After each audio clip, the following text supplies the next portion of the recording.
Good afternoon dear students. बच्चों, जैसे कि आप लोगों को पता है कि आप लोगों के एग्ज़ाम स्टार्ट होने वाले हैं, सैटरडे से स्टार्ट हो जाएंगे और मंडे को आपका जो है हिंदी का एग्ज़ाम है। तो बच्चों, मैंने सोचा है कि आज की क्लास में मैं आपका जो है एक चैप्टर जो है उसका रिवीज़न करा दूँ, जिसका नाम है सवैये, रसखान के जो सवैये हैं। बच्चों, जितना रिवीज़न मैंने करा दिया है, अब आप लोग एग्ज़ाम टाइम में बस इतना ही करना कि जो मैंने रिवीज़न की वीडियो भेजी है उनको आप एक बार अच्छे से ध्यान से सुन लेना और देख लेना। उन वीडियो को जब आप अच्छे से सुन लोगे, देख लोगे, तो आपको जितना भी आप लोगों ने जो रिवीज़न किया था वो फिर से आपका रिवाइज़ हो जाएगा और एग्ज़ाम की बड़े अच्छे से तैयारी हो जाएगी। और एक बच्चों हमारा चैप्टर रिवीज़न के लिए बचा हुआ था, तो वो मैंने आज आपकी क्लास में ले लिया है, रसखान के सवैये। बच्चों, रसखान जी के बारे में जो मैं आपको पहले भी बता चुकी हूँ कि रसखान जो हैं, रसखान जी का कृष्ण भक्त कवियों में बड़ा ही प्रमुख स्थान है। इनका मूल नाम जो था वो सैयद इब्राहिम था और ये दिल्ली के आसपास रहने वाले थे।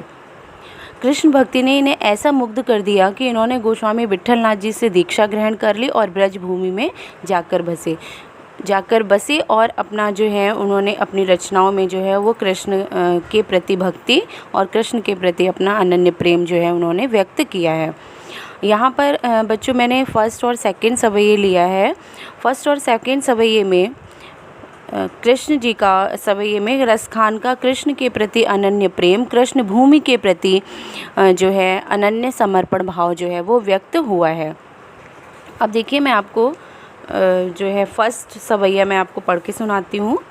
और इस फर्स्ट सवैये में देखिए क्या है। मानुस हो तो वही रसखान, बसों संग गोकुल गाँव के ग्वारन, जो पशु हों कहा बस मेरो, चरो नित नंद की धेनु मझारन, पाहन हो तो वही गिर को, जो कियो हरि छत्र पुरंदर धारन, जो खग हो तो बसेरो करो, मिल कालिंदी कूल कदम्ब की डारन। यहाँ पर बच्चों रसखान जी जो हैं वो ब्रजभूमि में जन्म लेने की अपनी इच्छा प्रकट कर रहे हैं और कृष्ण की बाल लीला की, यानी जो लीला भूमि, जो ब्रज भूमि है, उसमें निवास करने की, उसमें जन्म लेने की इच्छा जो है वो रसखान जी ने प्रकट की है। देखिए बच्चों, मानुस हो तो वहीं रसखान, बसों संग गोकुल गाँव के ग्वारन। कवि कहते हैं कि यदि वह अगले जन्म में मनुष्य रूप में जन्म लें तो उनकी इच्छा है कि वह ब्रज के गोकुल गाँव के ग्वालों के बीच में रहें। यानी लिखा हुआ है बसों संग गोकुल गाँव के ग्वारन, यानी अगर मेरी अगले जन्म में ईश्वर आप मुझे मनुष्य रूप में जन्म दें तो मैं वहाँ पर ब्रज के गोकुल के गाँव के ग्वालों के बीच में रहूँ। फिर कह रहे हैं कि जो पशु हों कहा बसु मेरो, चरो नित नंद की धेनु मझारन। कह रहे हैं यदि पशु हो, मतलब मेरा बस कह रहे हैं कि यदि मैं पशु बनूं, पशु यानी जानवर, तो यदि मेरा पशु रूप में जन्म हो तो कह रहे हैं कहा बसु मेरो, यानी कहाँ पर मेरा बसेरा होना चाहिए। मेरी इच्छा है कि मैं नंद की गायों के बीच में रहूं तथा उन्हीं के साथ चरूं, यानी जो नंद की गायें हैं उन्हीं के बीच में रहूं, यानी मैं नंद की गायों के रूप में जन्म लूं और उन्हीं के साथ जो है वो गाय चरने जाऊं। पाहन हो तो वही गिरी को, जो कि वो हरि छत्र पुरंदर धारण। और यदि मैं पत्थर के रूप में जन्म लेता हूँ, पाहन कौन, पत्थर है ना, वही गिरी को, गिरी मीन्स पर्वत, उसी गिरी का, उसी पर्वत का मैं पत्थर बनूं, जो कि वो हरि छत्र पुरंदर धारण, जो भगवान जी ने, श्री कृष्ण ने क्या करा था, उसको छत्र के रूप में धारण किया था। किससे, इंद्र के कोप से ब्रजवासियों को बचाने के लिए अपनी उंगली पर धारण किया था जिस पर्वत को, उसी पर्वत का मैं क्या बनूं, पत्थर बनूं। जो खग हों बसेरो करो, मिली कालंदी कूल कदम्ब की डारन। और अगर मैं क्या बनूं, अगर मैं पक्षी बनूं, खग मीन्स होता है बच्चों पक्षी, और अगर मैं पक्षी बनूं तो मैं बसेरा करूं। कहाँ पर बसेरा करूं, यदि मैं पक्षी के रूप में जन्म लेता हूं तो यमुना के किनारे कदम्ब की डालियों पर, जो कदम्ब के वृक्ष हैं उनकी डालियों पर बसेरा करूं, यानी उनकी डालियों पर निवास करूं। यदि मैं पक्षी रूप में जन्म लूं तो मैं यमुना के किनारे कदम्ब की वृक्ष की डालियों पर निवास करूं। बच्चों इसमें ब्रज भूमि के प्रति कवि का जो है वो अनन्य प्रेम व्यक्त हुआ है। कृष्ण के प्रति अनन्य प्रेम, अनन्य भक्ति व्यक्त की है कवि ने यहाँ पर। और मनुष्य के रूप में देखिए, मैं इसमें क्वेश्चन भी हैं आपके, कुछ बता रही हूँ कि मनुष्य के रूप में कवि कहाँ रहना चाहता है। तो मनुष्य के रूप में कवि गोकुल गांव के ग्वालों के बीच में रहना चाहता है। पशु के रूप में वह किसके बीच रहने की इच्छा करता है। तो पशु रूप में कवि नंद की गायों के बीच में रहने की इच्छा करता है। ठीक है बच्चों, इससे हमारे 2 क्वेश्चन। और अगर पक्षी है, पक्षी अगर वो बने तो कहाँ पर रहने की इच्छा व्यक्त करता है। अगर वो पक्षी बनता है तो कहाँ पर, कूल कदम्ब की डालन यानी कालिंदी यानी यमुना के किनारे कदम्ब की डालों पर रहना चाहता है या रहने की इच्छा व्यक्त करता है। अब इसका भाव क्या है बच्चों, कवि की इच्छा है कि वह किसी भी योनि में जन्म ले, चाहे वह पशु हो, चाहे वह पत्थर हो, चाहे वह पक्षी हो या फिर वह मनुष्य हो। उसकी यही इच्छा है कि वह ब्रज भूमि में ही निवास करे। ये तो बच्चों हमारा फर्स्ट सवैया था। अब देखिए सेकंड सवैये में क्या है बच्चों। सेकंड सवैया देखिए, या लकुटी और कांवरिया पर राज तिहु पुर को तजी डारो, आठों सिद्धि नवों निधि के सुख नंद की गाय चराए विसारो, रस खान कबो इन आँखिन सो, ब्रज के बनवाग तड़ाग निहारो, कौटिक ए कलधौत के धाम, करील के कुंजन ऊपर बारो। सेकेंड वाले पैराग्राफ में जो है बच्चों, इसमें रसखान जी कृष्ण के प्रति भक्ति तथा कृष्ण के प्रति अटूट प्रेम का परिचय दे रहे हैं। यहाँ पर ये जो सवैये है, रसखान जी की अटूट भक्ति और कृष्ण के प्रति अटूट प्रेम का परिचय इस सवैये में दिया है। रसखान जी क्या कह रहे हैं, या लकुटी और कांवरिया। लकुटी क्या है बच्चों, लाठी। कांवरिया क्या है, कंबल। इस लकुटी यानी लाठी और कांवरिया यानी कंबल पर तिहुपुर को तजी डारो यानी तिहुपुर यानी तीनों लोकों के राज को भी त्यागने को तैयार हूँ।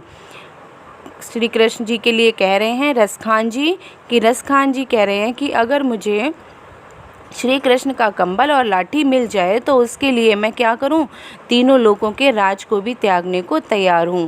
आठों सिद्धि नवों निधि के सुख नंद की गायें चराएं विसारो। और कह रहे हैं कि आठों सिद्धि, यदि उन्हें नंद की गायों को चराने का सौभाग्य मिल जाए, ठीक है, लिखा है नंद की गायें चराएं विसार, अगर मुझे नंद की गायों को चराने का सौभाग्य मिल जाए तो आठों सिद्धियों और क्या लिखा है, नवोनिधि और कुबेर के 9 प्रकार के खजाने को भी मैं क्या कर सकता हूँ, बिसारो मीन्स भूल सकता हूँ, यानी भूलने के लिए तैयार हूँ। अगर मुझे श्री कृष्ण नंद की जो है वो गायें चराने को मिल जाएं तो उनके लिए मैं आठों सिद्धियाँ और कुबेर के 9 खजानों को भी, बिसारो मीन्स होता है बच्चों भूलना, उनको भूलने के लिए तैयार हूँ यानी भूल सकता हूँ। यानी मुझे वो नहीं चाहिए, मुझे श्री कृष्ण जी की नंद की गायें चराने को मिल जाएं, उससे बड़ा सुख और मुझे कोई प्राप्त नहीं होगा। रस खान कवों इन आखिन सौ, ब्रज के बन बाग तड़ाग निहारो। अब क्या कह रहे हैं रसखान जी कि जब सौ मीन्स जब से मैंने श्री ब्रज के वन बाग और तालाब को देखा है, यानी जब से मेरी इन आँखें जो हैं, इन आँखों ने ब्रज के वन बाग और तालाब को देखा है तो क्या हो गया है, उनके सौंदर्य पर वो क्या हो गई हैं, मोहित हो गई हैं, यानी इतना मोहित हो गई हैं कि उसके बाद और कुछ देखना ही नहीं चाहती हैं। रसखान जी कहने चाहते हैं कि मैं वहीं पर बसेरा करना चाहता हूँ, वहीं पर रहना चाहता हूँ। कौटिक ए कलधौत के धाम, करील के कुंजन ऊपर वारो। और इसके बाद क्या कह रहे हैं कि बे ब्रज में उगने वाले कटीली झाड़ियों पर, लिखा नहीं है, कौटिक ए कलधौत के धाम, करील के कुंजन ऊपर बारो। कह रहे हैं कि करील के कुंजन के ऊपर, बारो मीन्स निछावर कर देना चाहता हूँ, यानी उनको उन पर बार देना चाहता हूँ। किसके ऊपर, जो कटीली झाड़ियाँ हैं उनके ऊपर, ब्रज में उगने वाली जो कटीली झाड़ियाँ हैं उनके ऊपर। कौटिक है कलधौत लिखा है, कौटिक मीन्स होता है बच्चों करोड़ों, है ना, जो करोड़ों जो हैं वो भवन को भी मैं क्या कर देना चाहता हूँ, सोने चांदी के महल। कलधौत के धाम मीन्स होता है बच्चों सोने चांदी के महल, यानी करोड़ों सोने चांदी के महल भी जो है मैं उन पर निछावर कर देना चाहता हूँ या कर सकता हूँ। समझ में आ रहा है बच्चों, यानी वो कह रहे हैं कि ब्रज में उगने वाली कटीली झाड़ियाँ जो हैं उन पर जो है वो करोड़ों जो हैं सोने चांदी के महल भी जो है वो न्यौछावर कर सकते हैं। यानी उनको ब्रजभूमि से इतना अधिक प्रेम है कि अगर उन्हें करोड़ों सोने चांदी के महल भी मिले तब भी उन्हें वो नहीं चाहिए, बल्कि उन्हें क्या चाहिए? ब्रजभूमि की कटीली झाड़ियाँ, ब्रजभूमि के वन बाग तालाब, ब्रजभूमि की नंद की गायें चाहिए उन्हें, और श्री कृष्ण की लकुटी और कंवरिया में श्री कृष्ण की लाठी और कंबल पर बच्चों ये सब चीज़ें वो न्यौछावर कर देना चाहते हैं। ठीक है बच्चों, अब देखिए इस वाला पैराग्राफ से आपसे कुछ रिलेटिव जो क्वेश्चंस हैं बच्चों, एक चीज़ तो आप सुन लीजिए कि यहाँ पर ब्रज भाषा का प्रयोग हुआ है और हमारा छंद कौन सा है? सवैया है। जैसे इस चैप्टर का नाम है सवैये, तो इसका छंद क्या है? सवैये। सवैये के छंद सवैये के नाम से इस चैप्टर का नाम सवैये पड़ा है। छंद जो है वो हमारा सवैये है। अब देखिए कवि ने सबसे पहले इसमें कौन सा क्वेश्चन बनता है? सबसे पहले इसमें क्वेश्चन बनता है हमारा, लकुटी और कंबल पर रसखान क्या न्यौछावर कर सकते हैं? लकुटी और कंबल पर रसखान जो हैं वो तीनों लोगों का राज्य न्यौछावर कर सकते हैं। नंद की गायों चराने के लिए कवि जो है नंद की गायों को चराने के लिए यानी किस सुख पर 8 सिद्धियां और 9 निधियों को छोड़ने को तैयार हैं? इस क्वेश्चन का आंसर होगा नंद की गायों को चराने के लिए 8 सिद्धियां और 9 निधियों को छोड़ने को तैयार हैं। फिर से देख लीजिए, कवि और कविता का नाम, कवि का नाम है रसखान और कविता का नाम है सवैये। लकुटी और कंबल पर रसखान क्या न्यौछावर कर सकते हैं? लकुटी और कंबल पर रसखान जो हैं वो तीनों लोगों का राज्य न्यौछावर कर सकते हैं। किस सुख पर 8 सिद्धि और 9 निधियों को छोड़ने को तैयार हैं? तो क्या हो जाएगा? नंद की गायों को चराने के लिए 8 सिद्धियों और 9 निधियों को छोड़ने को तैयार हैं। ठीक है बच्चों, इस पैराग्राफ से रिलेटिव मैंने क्वेश्चन आपको बता दिए हैं और इसमें और भी लाइन से कुछ क्वेश्चन बन सकते हैं। उनको देखिए, नैनन को सुख जबें ब्रज बन बाग तड़ावन किया। नहीं, क्या कह रहे हैं कि वो, अब देखिए ये वाली 3rd लाइन से भी हमारा क्वेश्चन बन सकता है कि उनकी आंखों को सुख, उनकी आंखें किस पे मोहित हो गई हैं? ब्रज के वन बाग और तालाब पर। तो ऐसे क्वेश्चन बन सकते हैं। तो आपको लाइन का अगर मीनिंग पता है, अर्थ पता है, तो आप आराम से प्रश्नों के उत्तर दे सकते हो। बच्चों ये तो हमारे 2 पैराग्राफ मैंने इस वीडियो में एक्सप्लेन कर दिए, क्योंकि 3 और 4 एक्सप्लेन करूँगी तो वीडियो बहुत बड़ी हो जाएगी और हो सकता है 3 और 4 पैराग्राफ के लिए मैं आज शाम तक आपको एक वीडियो और भेज दूं। लेकिन आज की हमारी क्लास में बच्चों ये जो है 2 पैराग्राफ की वीडियो मैं भेज रही हूँ और शाम तक मैं एक और वीडियो भेज दूंगी, क्योंकि जो 2 बचे हुए पैराग्राफ हैं उनको एक्सप्लेन कर दूंगी और उनसे रिलेटिव क्वेश्चन आंसर आपको एक्सप्लेन कर दूंगी। थैंक यू बच्चों।